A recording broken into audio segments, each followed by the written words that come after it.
The history of foot binding in China. For centuries, young girls in China were subjected to an extremely painful and debilitating procedure called foot binding.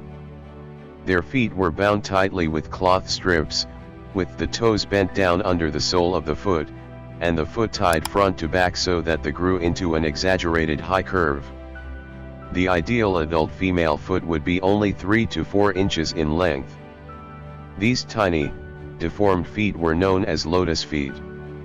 The fashion for bound feet began in the upper classes of Han Chinese society, but it spread to all but the poorest families. Having a daughter with bound feet signified that the family was wealthy enough to forego having her work in the fields. Women with their feet bound could not walk well enough to do any sort of labor that involved standing for any length of time. Because bound feet were considered beautiful, and because they signified relative wealth, girls with lotus feet were more likely to marry well. As a result, even some farming families that could not really afford to lose a child's labor would bind their eldest daughter's feet in hopes of attracting rich husbands.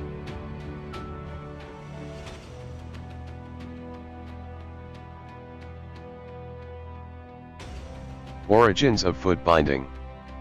Various myths and folk tales relate to the origin of foot binding in China. In one version, the practice goes back to the earliest documented dynasty, the Shang dynasty, 1600 BCE to 1046 BCE.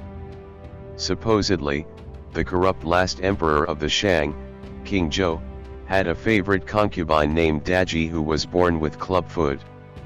According to the legend, the sadistic Daji ordered court ladies to bind their daughters' feet so that they would be tiny and beautiful like her own.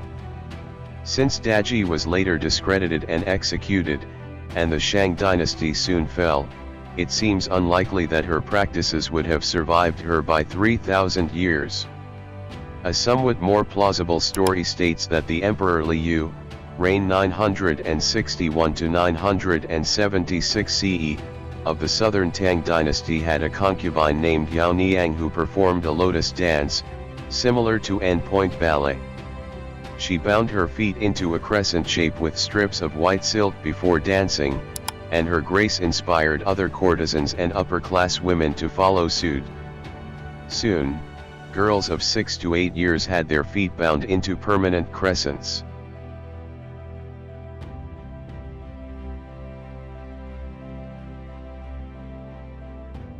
How foot binding spread.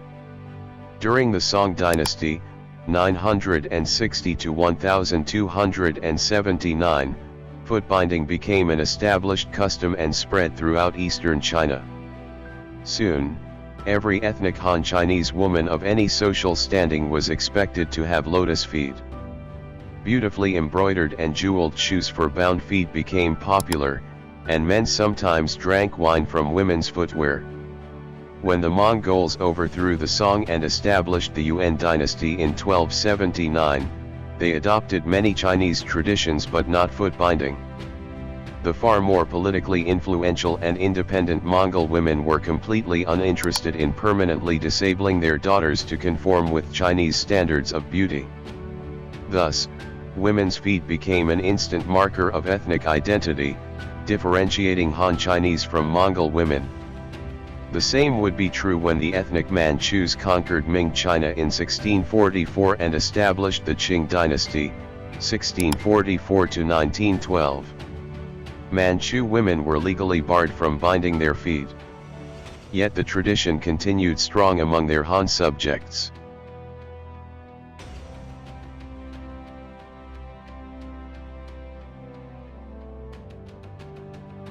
Banning the practice. In the latter half of the 19th century, Western missionaries and Chinese feminists began to call for an end to foot binding. Chinese thinkers influenced by social Darwinism fretted that disabled women would produce feeble sons, endangering the Chinese as a people. To appease the foreigners, the Manchu Empress Dowager Cixi outlawed the practice in a 1902 edict, following the failure of the anti-foreigner Boxer Rebellion. This ban was soon repealed. When the Qing dynasty fell in 1911 and 1912, the new nationalist government banned foot binding again. The ban was reasonably effective in the coastal cities, but foot binding continued unabated in much of the countryside. The practice wasn't more or less completely stamped out until the Communists finally won the Chinese Civil War in 1949. Mao Zedong and his government treated women as much more equal partners in the revolution and immediately outlawed foot binding throughout the country because it significantly diminished women's value as workers. This was despite the fact that several women with bound feet had made the long march with the communist troops, walking 4,000 miles through rugged terrain and fording rivers on their deformed, 3-inch-long feet. Of course, when Mao issued the ban, there were already hundreds of millions of women with bound feet in China. As the decades have passed, there are fewer and fewer. Today, there are only a handful of women living out in the countryside in their 90s or older who still have bound feet.